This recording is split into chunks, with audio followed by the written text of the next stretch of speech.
अस्सलाम वालेकुम students and viewers. जिस तरह हमने पिछली वीडियो में chapter number 12 geometrical optics matric part 2 के रिड्यूस सिलेबस में शामिल पहले 3 क्वेश्चंस को सॉल्व किया, इसी तरह से रिड्यूस सिलेबस में शामिल मज़ीद 3 क्वेश्चंस जिसमें 4th क्वेश्चन शामिल है, 8th क्वेश्चन शामिल है और 12th क्वेश्चन शामिल है, इन 3 न्यूमेरिकल क्वेश्चंस को हम यहाँ पे सॉल्व करेंगे। तो पहले हम 4th क्वेश्चन को देख लेते हैं।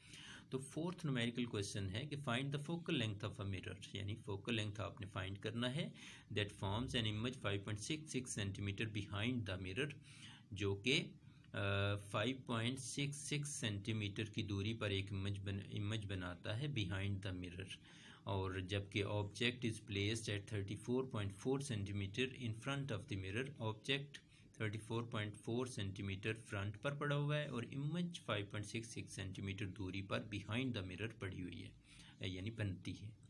इस द मिरर कनकेव और कन्वेक्स, आपने ये भी बताना है कि मिरर कनकेव था या कन्वेक्स था। सिंपल क्वेश्चन है कि इसमें इमेज चूँकि बिहाइंड द मिरर उसने कहा है, इसलिए इमेज के साथ, इमेज के डिस्टेंस के साथ हम नेगेटिव साइन लगाएंगे, ये क्योंकि इमेज यहाँ पे वर्चुअल बनी है। बिहाइंड द मिरर बनने वाली इमेजेस वर्चुअल होती हैं। तो Q is equal to 5.66 centimetre है, लेकिन माइनस साइन के साथ। और P चूँकि ऑब्जेक्ट चूँकि फ्रंट पर पड़ा हुआ है, इसलिए ऑब्जेक्ट का डिस्टेंस यहाँ पे हम 34.4 सेंटीमीटर प्लस में लिखेंगे, क्योंकि ये रियल ऑब्जेक्ट है। और F हमें फाइंड करना है। मिरर फार्मूला, इसके लिए मिरर फार्मूला इस्तेमाल करेंगे 1/f is equal to 1/p plus 1/q। तो P और Q की वैल्यूज़ लिखेंगे यहाँ पे। तो ये माइनस इधर प्लस के साथ मल्टीप्लाई हो गए, माइनस कर देगा इसको। और यहाँ LCM लेना भी चूँकि मुश्किल है, इसलिए हम इनको प्रोडक्ट की फॉर्म में LCM में लिख लेंगे। तो प्रोडक्ट की फॉर्म में लिखने के बाद हमने इस फैक्टर को 34.4 से डिवाइड करना है। तो यहाँ फिर 34 से जब ये डिवाइड होगा तो 34 तो कट जाएगा, बाकी बच जाएगा 5.66, और ये 5.66 जब 1 से मल्टीप्लाई होगा तो यहाँ फिर 5.66 बच जाएगा। इसी तरह से जब इस LCM को 5.66 से डिवाइड करेंगे तो 5.66 कट जाएगा और बाकी बचेगा 34.4। इसको जब इस 1 से मल्टीप्लाई कर देंगे तो ये 34.4 ही रहेगा, और दरमियान में चूँकि माइनस है तो यहाँ माइनस आएगा। तो अब हमने 5.66 माइनस 34.4 फाइंड करना है, तो माइनस में 28.74 आ जाएगा। तो 28.74 यहाँ पे न्यूमिनेटर है और डिनोमिनेटर हमारे पास 30, इन दोनों की प्रोडक्ट है इन फैक्टर्स की। तो जब F फाइंड करना है तो इसको हम उल्टा लेंगे, इसको भी हम उल्टा लेंगे। तो न्यूमिनेटर डिनोमिनेटर अपनी जगह चेंज करेंगे, तो यहाँ पर F/1 हो जाएगा और यहाँ 34.4 इंटू 5.66 डिवाइडेड बाई 28.74 आएगा। इन दोनों को मल्टीप्लाई करके जब इससे डिवाइड करेंगे तो हमारे पास आ जाएगा -6.77 सेंटीमीटर।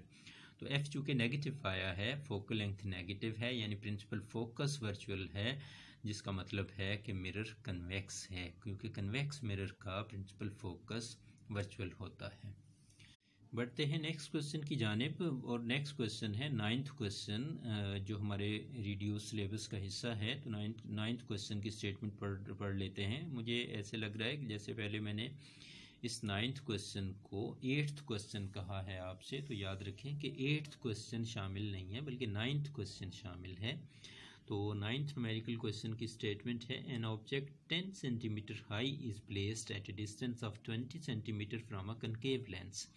ये लेंस का क्वेश्चन है और कनकेव लेंस है यहाँ पे, और ऑब्जेक्ट की हाइट दे दी गई है 10 सेंटीमीटर, यानी साइज़ ऑफ ऑब्जेक्ट, और इसी तरह से उसका डिस्टेंस दे दिया गया 20 सेंटीमीटर। ये P है, ये A, ये O होगा, और फोकल लेंथ इस लेंस का है 15 सेंटीमीटर।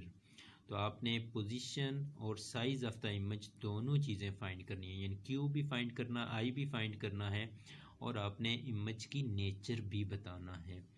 तो इसमें इमेज के बारे में पूरी मालूमात हमें देना है।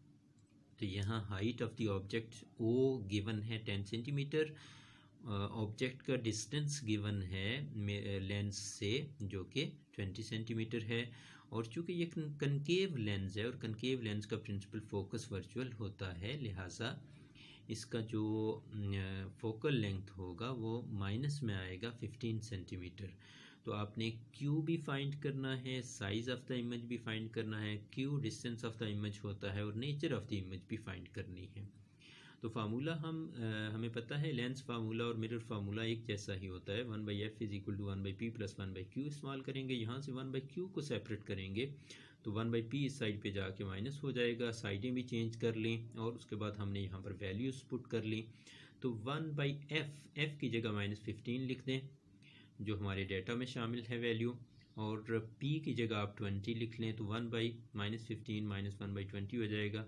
तो इनका जो LCM आएगा उसी तरह से प्रोडक्ट फॉर्म में, ये आसान है लेकिन फिर इसको भी प्रोडक्ट फॉर्म में आप अपनी प्रैक्टिस को जारी रखें कि प्रोडक्ट फॉर्म में आपने लिख लिया तो जब इस प्रोडक्ट को आपने 15 से डिवाइड किया तो 15 तो कट जाएगा, बाकी बचेगा 20, और 20 इंटू 1, और ये माइनस भी ऊपर होगा यहाँ पर, तो 20 इंटू 1 और -20 हो जाएगा। और फिर आप इस प्रोडक्ट को 20 से डिवाइड करेंगे तो 20 और 20 कट जाएंगे, बाकी बचेगा 15, और ये 15 इस 1 से मल्टीप्लाई हो गए -15 बच जाएगा। तो यहाँ हमारा जो न्यूमरेटर है इसमें दोनों माइनस की टर्म्स हैं, लिहाजा ये 20 और 15 ऐड हो जाएंगे और ये -35 बन जाएंगे। तो इस तरह से जब Q फाइंड करेंगे इसको इन्वर्ट कर लेंगे तो Q ऊपर जाएगा, इसी तरह से राइट साइड पर ये ऊपर जाएगा फैक्टर, ये नीचे आ जाएगा, तो 15 इंटू 20 डिवाइडेड बाई 35 आएगा, और Q की वैल्यू इस तरह से आ जाएगी -8.57 सेंटीमीटर।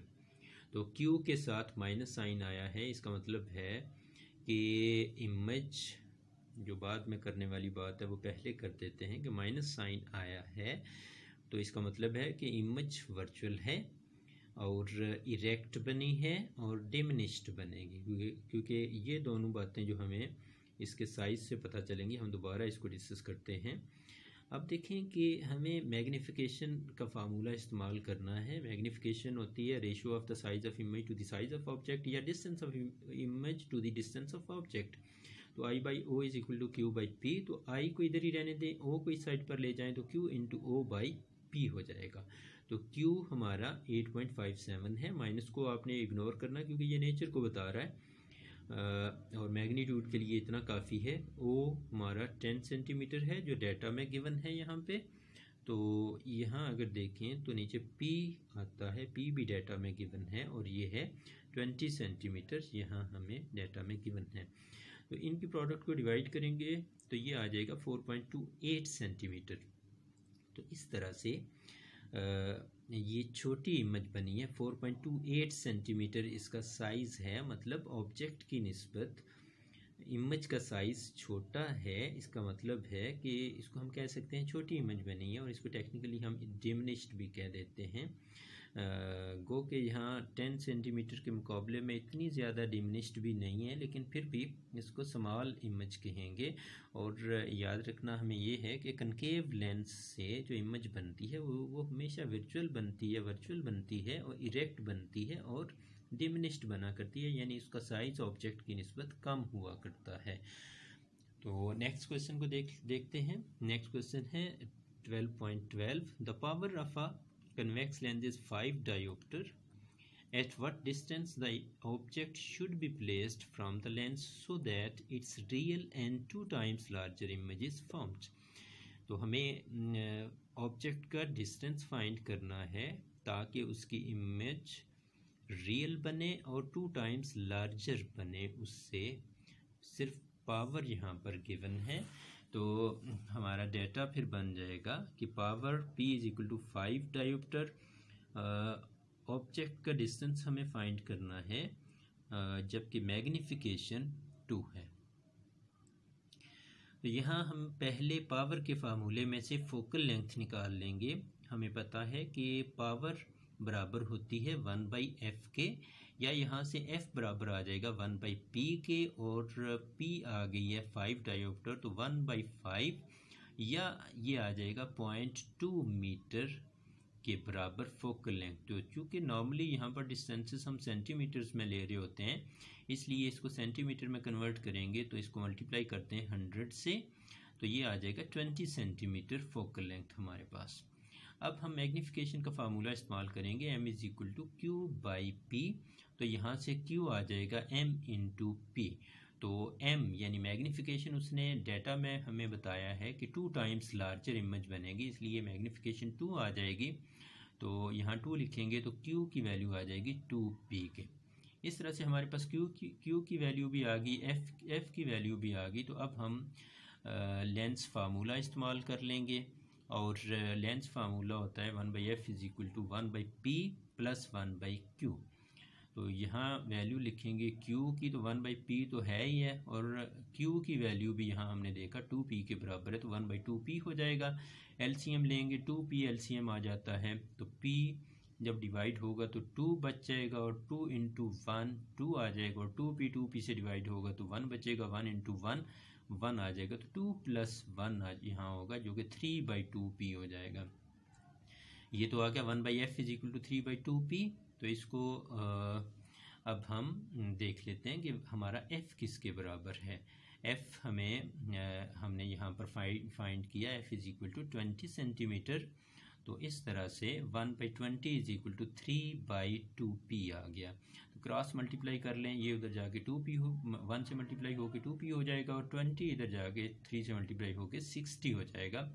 तो नेक्स्ट स्टेप में इस 2 को भी उस साइड पर ले जाएं तो 60 से डिवाइड हो जाएगा, और इस तरह से फिर 60/2 30 सेंटीमीटर हमारे ऑब्जेक्ट की लोकेशन आ जाएगी, यानी ऑब्जेक्ट का डिस्टेंस आ जाएगा 30 सेंटीमीटर फ्रॉम द लेंस। तो इस तरह से हमारे न्यूमेरिकल क्वेश्चंस यहाँ कंप्लीट हो गए। Thank you.